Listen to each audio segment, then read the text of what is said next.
Hey, how are you? I am Chris Robin, aka at Detroit Beastie, here with Fantasy Six Pack to talk about Thursday Night Football. The Green Bay Packers head to Detroit to battle the Lions at Ford Field. Kickoff is at 8:15 p.m., and we have a phenomenal game on tap, a hot one, however you want to put it. The Green Bay Packers 9-3, they're rolling, and when you look at the Detroit Lions 11-1, and they're rolling. Injuries have hit both teams, right? Jair Alexander is already inactive, and the Lions have a slew of injuries. But hey, this is professional football. We're adults, I'd like to think. So I'm not some teenager on Twitter going, well, if the Lions had their offense or their defense was, completely healthy, it'd be a different story. It doesn't matter. These are grown men playing on a football, on the gridiron, going head to head. NFC North battle will ensue tonight. Before I get into that, some players I like. I've built probably 17,000 lineups already, starting, when the contest was made available last week, and I've just added to that today. I've got some highlighted players. We're going to go easy, probably not slow because of the excitement and the nervousness I have. And don't take all the Detroit Lions trinkets I have in the background. Yes, I'm a huge Detroit Lions fan, born and raised here in the area, but the videos and the articles are always as straight as in a line as I can do. What kind of weirdo would I look like if I came on this broadcast wearing a Lions hat with a Lions hoodie? I guess the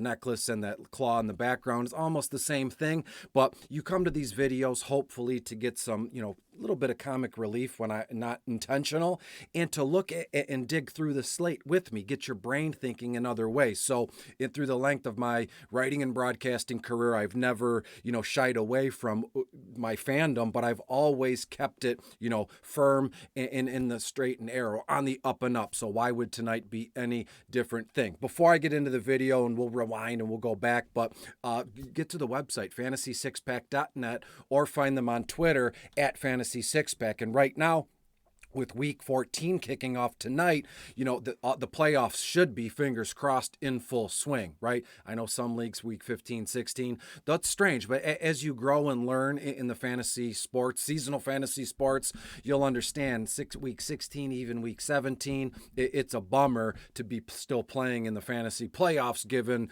teams have already clinched, they're resting, we don't know, but hey, get to the website, look around, see what suits you. The last few videos, I've laid it out beautifully. If your teams are injured, you're out of the playoffs, let's play some DFS. If you're here, then I assume that you know that, or you like to double dip. And if that's the case, more power to you. So let's talk about this game, shall we? Green Bay at Detroit. As it stands now, Lions 11-1. They're in first place right now. Green Bay is third, and that's only because Lions 11-1, the Vikings 10-2, Packers are 9-3, and then the lonely Bears at 4-8. So let's get right into this game. Both quarterbacks, Jared Goff and Jordan Love. And as I can see here, I made it a J, a run of J's. In American Sign Language, J is, you just do that. You make the J. But you got Jared Goff, Jordan Love, Josh Jacobs, Jamar Gibbs, Jaden Reed. I mean, the J's are all over the place. That's the word of the day. But let's start with Jared Goff briefly.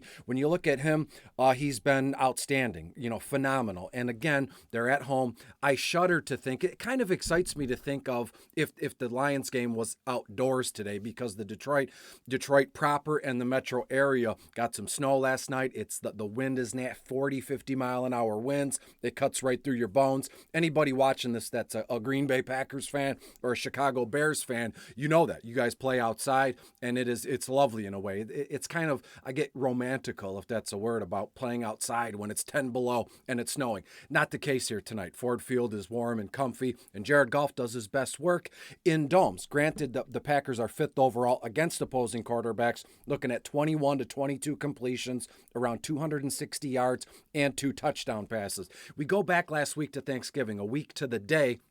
Lions got up fairly quickly. It wasn't crazy big, but then Caleb and the Bears came right back because the Detroit Lions offense kind of sputtered out in the third quarter, and we can't have that happen, right? In DFS formats, we want a four full quarters from Goff and the Lions offense, pedal to the metal, and we will roll. When we look at Jordan Love, he's put in fantastic work the last few games. Get this, Jordan Love back-to-back games with with at least 2 touchdown passes without interceptions.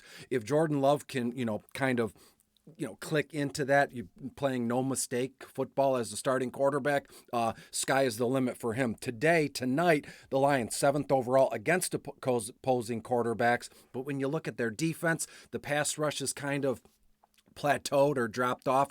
Zaire has been okay, and then they've added some pieces like Jamal Williams, Quan Alexander. What exactly is their role going to be here tonight? I don't know. I leave that to the IDP folks here at Fantasy Six Pack. I'm here for projections, points, yardages, and we'll go from there. I have Jordan Love 20 to 21 completions, around 260 to 265 yards, and he'll throw 2 touchdown passes as well. So you got Goff with 2 touchdown passes, and you got Jordan Love with 2 touchdown passes, and that's minimum. That's kind of like a floor projection for me. Who are they going to go to? Let's start with the running backs, right? You have Jahmyr Gibbs, David Montgomery, Josh Jacobs, JJ, however you want to put it. The Lions have been strong against opposing running backs, and last week Jacobs was rolling. Will his momentum keep carrying forward, or was going to run into a brick wall? Probably a little bit of both. Not necessarily a brick wall, but not necessarily drywall. It's going to be something in between. So for all you construction guys and contractors, you can make it a theater of your own mind what Josh Jacobs is going to run through tonight.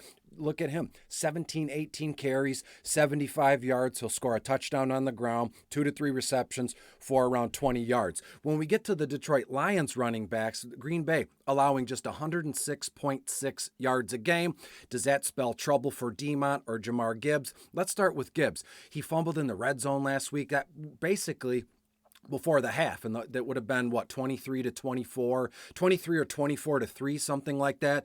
The game could have been iced at that point, let's say, but that he fumbled, and we didn't see much from him after that. I think he finished with 11 carries, and then he shared a photo of a dry erase board with all the pass protections and stuff, and people were freaking out, and everybody was asking Dan Campbell, what's that about? And then he had Ben Johnson, cool as a cucumber. He goes, how do you know we didn't do that on purpose? That's what we want people to think. So more than likely, he shared something he shouldn't have, and then Ben Johnson puts a spin on it, who's a fantastic offensive coordinator. But Jahmyr Gibbs, 13, 14 carries, 70 yards, a touchdown on the ground, 3 to 4 receptions, 430 yards. He's going to be active, but get this, he's $15,000 on FanDuel, and then when you look at David Montgomery, he's only $12,000 on FanDuel. So any optimizers you run or ownership percentage stuff that you run, more than likely, at least for the optimizers, Demont is going to pop first before Gibbs because of the salary, the fluctuation between the salaries. But Demont, 14, 15 carries, 60 yards, a touchdown on the ground as well. So we got both running backs, or all 3 of them, right? Josh Jacobs, Demont, and Gibbs, all 3 scoring a touchdown. In addition, for Demont, you're looking at 2 to 3 receptions for about 20 yards. The difference between the Lions guys, I have Gibbs around 100 all-purpose yards and a touchdown. I have Demont around 80 to 85. Yeah, apples and oranges, but again, in DFS circles and GPPs, every half a yard reception, everything counts. When we look at the wide receivers, let me say this first. The defenses, the kickers, both kickers are in play. I would prefer Jake Bates. Both defenses are in play to a certain extent. While I think this game is going to be over 51.5 points, you might say, Chris, whoa. Let's hold up. Divisional battles are always slow moving and creaky and it's tough. But both teams are rolling right now, and they're indoors. Weather is not a factor, and both defenses are banged up to some extent, to a lot on one side or the other. Like I said, Jair Alexander is not playing. We know what's going on with the Lions defense in all their IR guys and not practice and things like that. So the offense will be on full display tonight. So I like the over, and in that case, both kickers are in play. I would prefer Jake Bates, not a homer pick. I have him for one more extra point, maybe an extra field goal or 2, and we'll go from there. When we look at the wide receivers tonight, that's where all the action is for me here, because the Lions banged up across the board in their secondary. has been pretty solid, right? When I'm looking at my notes, I wrote really tiny again, but the Lions secondary, they're allowing the third fewest passing touchdowns, but that's passing touchdowns. What about all the yardage? Jordan Love to get to 300 yards would not be a shock, right? So to me, Jaden Reed, Dontavian Wicks, and Christian Watson, all three are in play because Romeo Doubs is still out dealing with concussion symptoms. I would prefer Jaden Reed and Christian Watson. Reed is in 100% of my lineups, and I'll tell you why. Because he is, aside from Josh Jacobs, Jaden Reed is the ultimate red zone weapon. No matter how they get him the football, he always seems to find the end zone. 6-7 targets, 4 to 5 receptions, around 60 yards and a touchdown. That 60 yards, maybe you want to bump it up to 70, 75, and that would include, some sort of reverse or something out of the backfield. I think it's all there in front of us with Jaden Reed. Dontavian Wicks, 5 to 6 targets, 3 to 4 receptions, around 50 yards. And Christian Watson, averaging 20.5 yards a reception. Christian Watson very much in play, 5-6 targets, 3 to 4 receptions, 55 to 60 yards. Amon-Ra St. Brown, 100% of my lineups with Jaden Reed, MVP captain, and vice versa. Same thing with Jacobs and Demont. We'll go from there. And when you look at Amon-Ra, 9-10 targets, 7-8 receptions, 80 yards, a touchdown. St. Brown was drafted, and his character just absolutely smashes in a game. These are the kind of games Amon-Ra lives for, right? Just in your face, rolling, whatever he can do to get the job done. If he's blocking, if he's fighting, if he's catching routes, if he's the slot merchant, whatever he needs his team, whatever he needs to do for his team, he'll do. And when you look at Jamo, 6, 7, and 6, that's the targets he's had the last 3 games. 6 targets, 7 targets, 6 targets. I have him tonight. 5 to 6 targets, around 4 to 5 receptions, 65 to 70 yards. Do we see a Jaden Reed and Jamo Williamson reception off, right? Where Jaden Reed, grabs a 45-yard touchdown, and then they kick the ball off, and then the Lions, boom, Jamo goes for a 50-yard touchdown, something like that. Not saying it's in the realm of possibility. Let's just put it out there. But to me, Jaden Reed, Amon-Ra, Jamo, all my 3 favorite wide receivers with a little bit of sprinkle of Christian Watson. When we look at the tight ends, Tucker Kraft, Sam Laporta, if I were to look at the Green Bay Packers, and phenomenal team, right? I'm a little bit nervous tonight. I'll tell you how it is. When you look at them, Jordan Love is the maestro. He's the quarterback. Josh Jacobs is the number 1 overall red zone threat for the Packers. Jaden Reed, as I said, is second, not too far behind Josh Jacobs. And then Tucker Kraft is third without doubt. When you look at him, 5-6 targets, 4 to 5 receptions, around 40 yards. And then when we go to Sam Laporta, he scored twice on Thanksgiving, reception, touchdown, 2 reception touchdowns, And yes, he's had some regression since his rookie season, which was phenomenal, but he's gone from 52.3 yards a game receiving to 35.5 yards a game. And maybe it's a simple fact that there's so many other moving parts in the Lions offense. They don't need him to do as much, or they don't need him to shine as much. But then that's a crazy good offensive player to keep in your back pocket when you need him. And last week on Thanksgiving, they said, you know what? We need him. Let's use him. He scored twice. Those games, I don't want to say few and far between, given how the Detroit Lions offense is, but I have Sam Laporta, 5-6 targets, 4 to 5 receptions, around 45 yards. My 1, 2, 3, 4, without a doubt, can't miss. Got to have him tonight. Josh Jacobs, David Montgomery, Jaden Reed, and Amon-Ra St. Brown. And that's like the four top for cash, or if you've ever been a server. We got a 4 top ready. Let's give it to Jacobs, Demont, Reed, and Amon-Ra St. Brown. In a GPP, that my 4 gotta have it would be Gibbs, Jamo, Watson, and Wicks. Or you can bump out Wicks and put in Bates, the Detroit Lions kicker, and we'll go from there.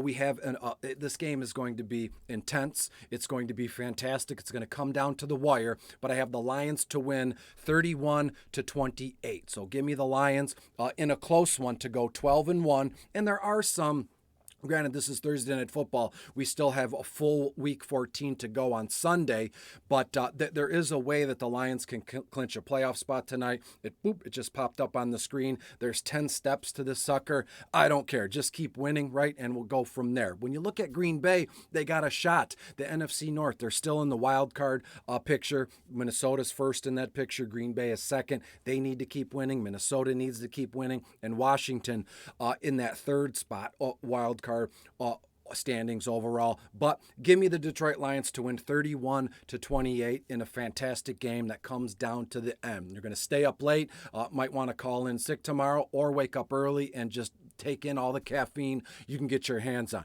Be good, be safe. Let's do it all over again Sunday. I will see you then. Lions win 31-28. Bye-bye.